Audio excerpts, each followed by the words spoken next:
this isn't a perfect model, and that's, we're sort of highlighting some of the weaknesses of it, but ultimately, I think it is still going to work. It goes away from the old random nature of nations organising fixtures ad hoc between unions. And then we can play the Club World Cup. Oh, don't even start. That's another podcast. Next episode, yeah. Hello and welcome to the Players Podcast, brought to you by International Rugby Players Association. My name's Owen. I'm joined as always by Chief of Rugby Operations at IRPA, Conrad Smith, Head of Women's Rugby, Rachael Burford, and making his Players Podcast debut, our Head of Men's Rugby, Mr. Ben Broster. Well, today we're talking about the international game. Why? Well, it's on the cusp of one of its biggest structural shake-ups in decades with the launch of the Nations Cup, a competition designed to bring more meaning, consistency and jeopardy, I suppose, to the global test calendar, especially for emerging nations. It's billed as a step towards a more coherent international game. It promises a proper calendar and clearer pathway for those emerging nations, and eventually promotion into the top tier Nations Championship. But with questions around player welfare, competitive fixtures, and whether this is genuine reform or simply a smarter packaging of what's already there, there's plenty to discuss. Conrad, I'll start with you. What is the Nations Cup in a nutshell? I think you gave a pretty good description there. It was the Nations Cup. I think if you go right back when the Nations Championship was being developed, it was stated from the outset that we couldn't be developing a ring-fence competition where the best are playing the best, and it's good for those countries, but you leave all the others behind. So immediately the idea was, well, if you were doing a competition for the best 12 teams, you needed something for the next 12, and it didn't have to be the next 12. That was actually a point of a lot of debate, but we landed on effectively mirroring 12 teams. You do the same with the next 12, and then to give those countries a regular test calendar, which they arguably haven't had for the history of the game, for most of those test playing nations. And then the opportunity, which has taken a lot of debate and probably was going to get to a solution that everyone was happy with, but the opportunity to progress between the two, so that teams that perform well and deserve to be playing have that opportunity, and that's where the Nations Cup brings in those 12 teams, and then eventually that opportunity to play that promotion relegation game. Ben, we'll get into what teams are involved in a moment, but ultimately, is this a good or a bad thing? I think, as Conrad just said, it's the opportunity. It's something that hasn't been there before. It goes away from the old random nature of nations organising fixtures ad hoc between unions. It gives structure, and it gives an opportunity for nations to look forward with a guaranteed fixture list over the next few years. They know who they're playing when. And that gives them time to plan, to prepare, to market, to broadcast, sponsors. Is certainly for those emerging nations. This is a big step forward. Also, you talk about the consistency to play games and have your calendar set, but also for fans, the teams involved in the Nations Cup, we've seen some incredible performances and real historical moments from a number of these teams. Now fans can also follow those teams as well, and not just kind of see these one-offs at a Rugby World Cup or at a qualification, so it has such a great, not just for the players and the unions involved, but also the spectators that love seeing these teams play, and the opportunity to see them play consistently in a format that they can follow is brilliant.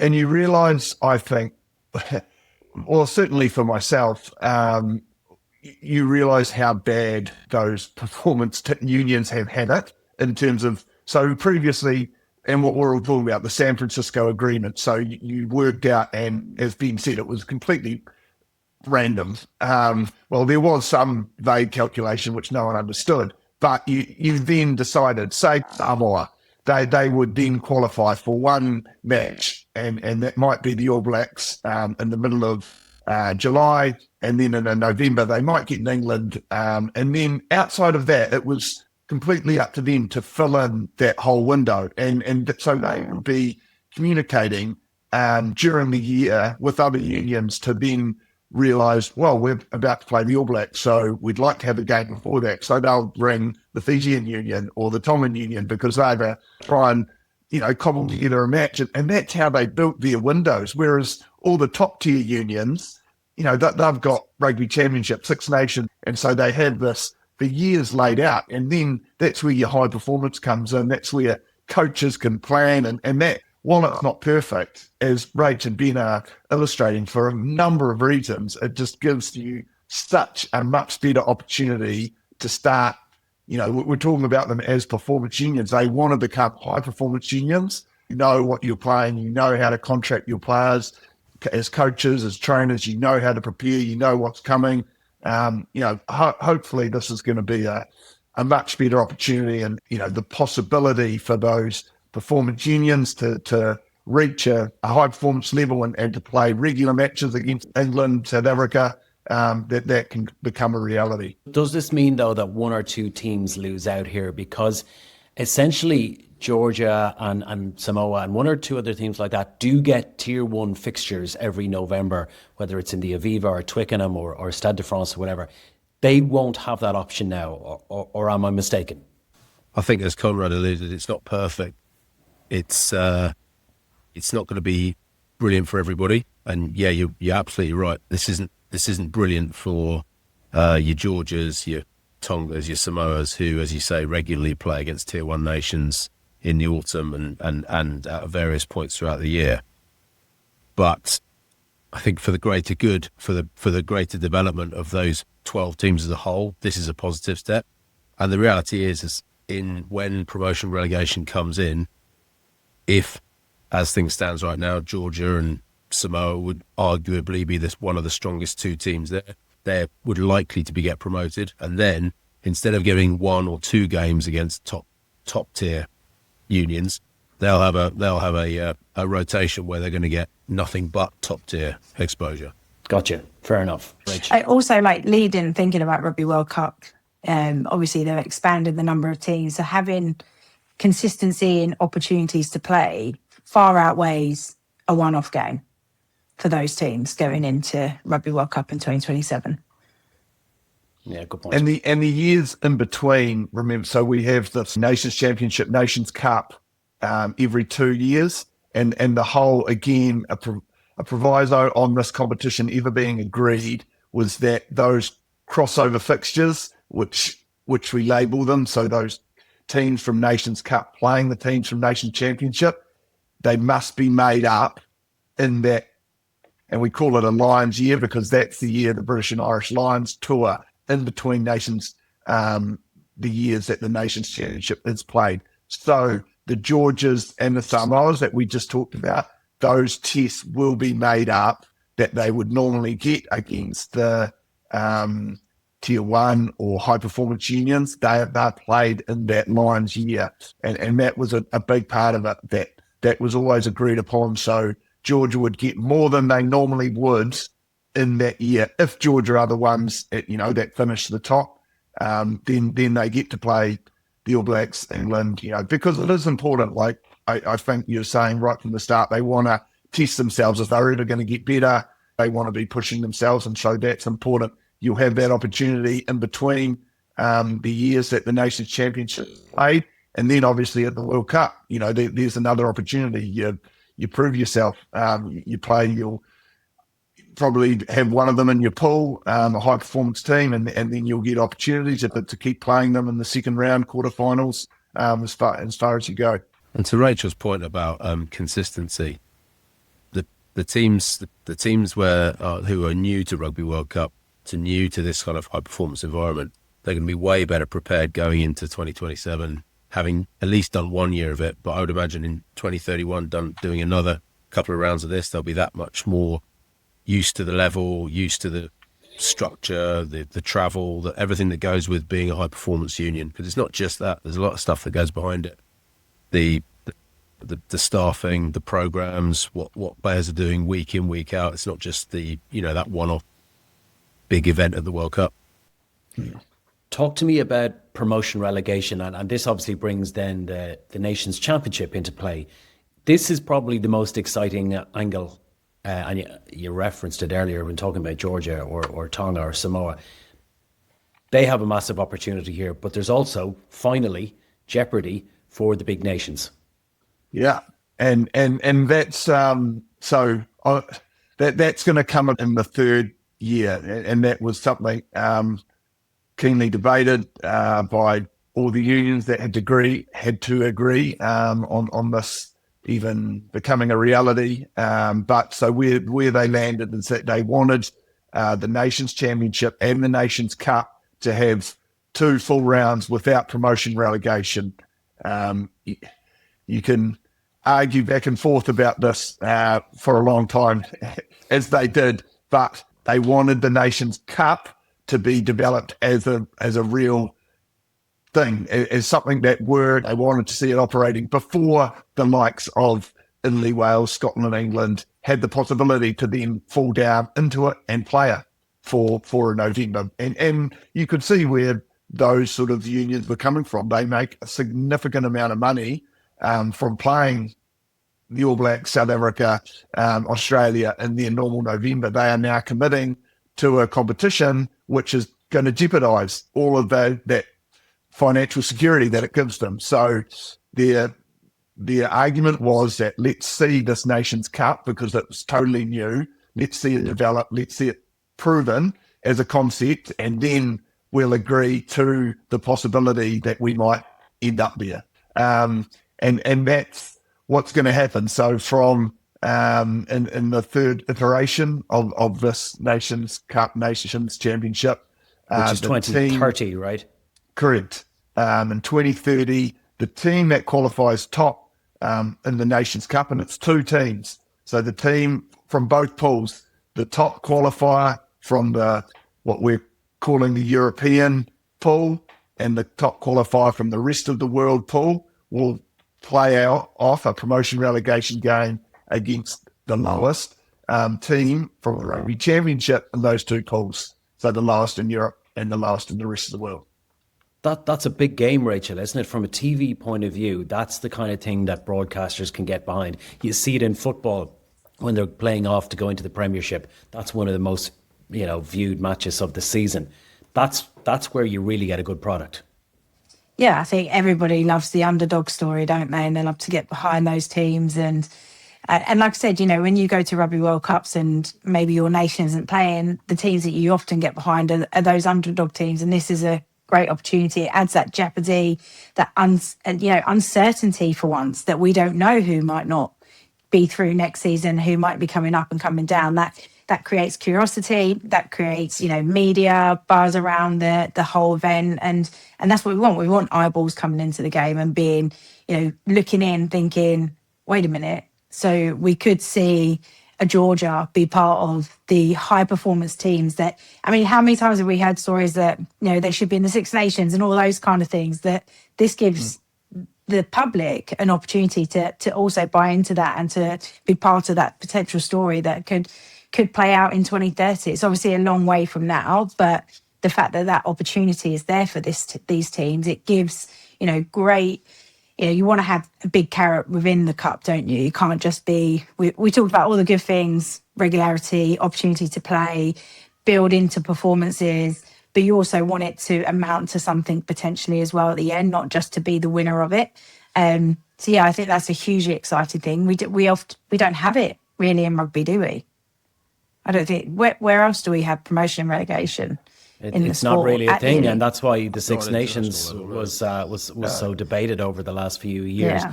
But from the point of view of a team like, we talked about Georgia, but we have to remember that Portugal were one of the most exciting teams at the last Rugby World Cup. Ben, that leads to my next question: would some of these these nations be ready to step up at the moment, or is the idea that there is a bit of a lead in?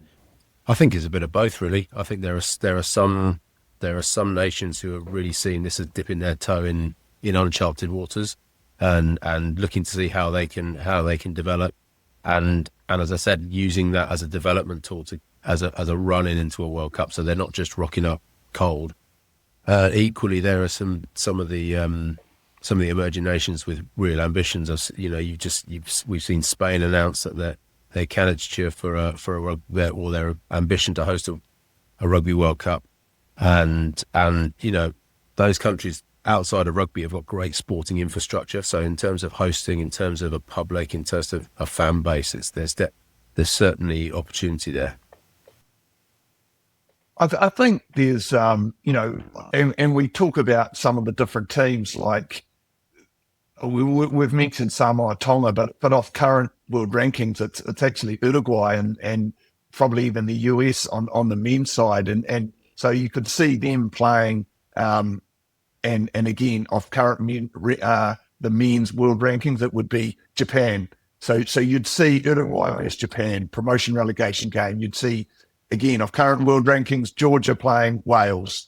And like they would be, to your point, Owen, two blockbuster tests. And then you're talking, and maybe as a game, we can really talk about a global game. Another team in South America, with Argentina joining our nation's championship, and then and USA trying to elevate themselves. You got Canada on the men's side. It is exciting in a lot of ways, and there are opportunities. That it might feel like too long for someone like Georgia to be in the point. They feel like they probably need this, deserve this opportunity sooner.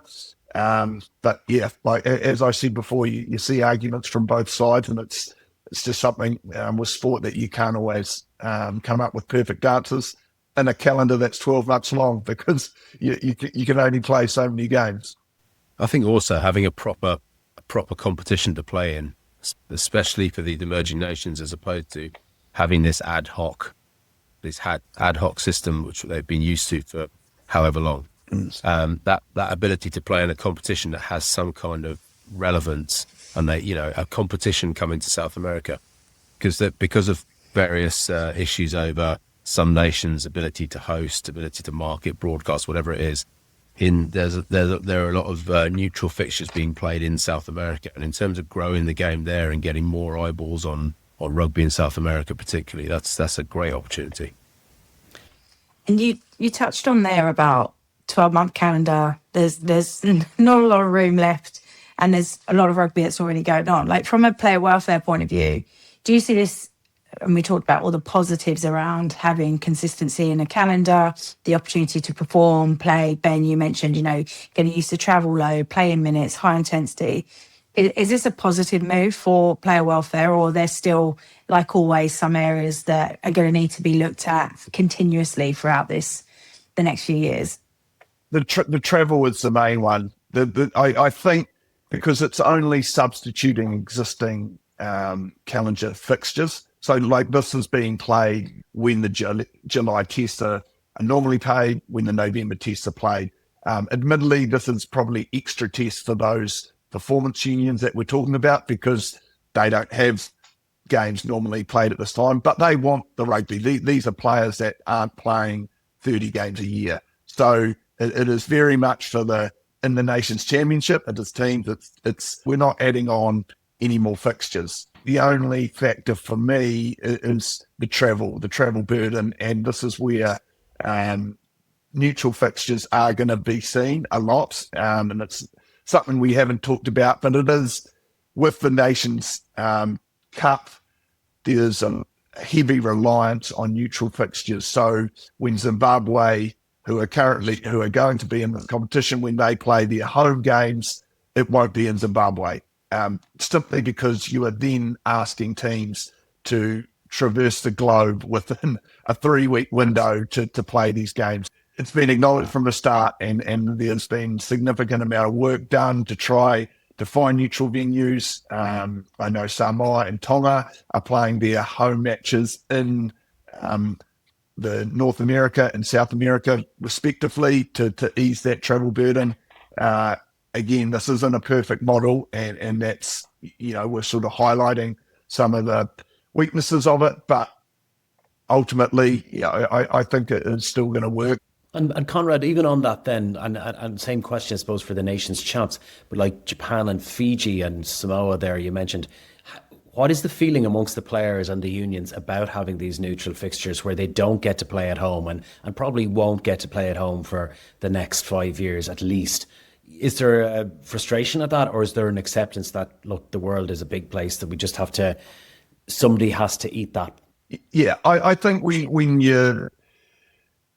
I think there's the aspiration that you'll eventually, if you prove yourself, you'll earn home fixtures, and that's almost, but you've got to get there, and this at least provides that opportunity to get there, if that makes sense. So, I think most people, when you sit down, and players are the same, they understand what they're dealing with. You talk to the Samoan and Tongan players, because we have talked to them a lot, like this is materially affecting them. They are going to be, playing their home games away from home, but it's this opportunity, right? What we said right at the start, they understand. Look, it gives them, they know who they're going to play. They've got 3 good games in July, 3 good games in November, and the opportunity to play a final down the road. Like they support this. Again, it's not perfect, as we keep saying, but this is still ultimately something that benefits those players, and it provides games that they don't otherwise have. And in all of this, is there also financial gain for these teams in terms of promotion, and or what would that also mean for teams going down as well?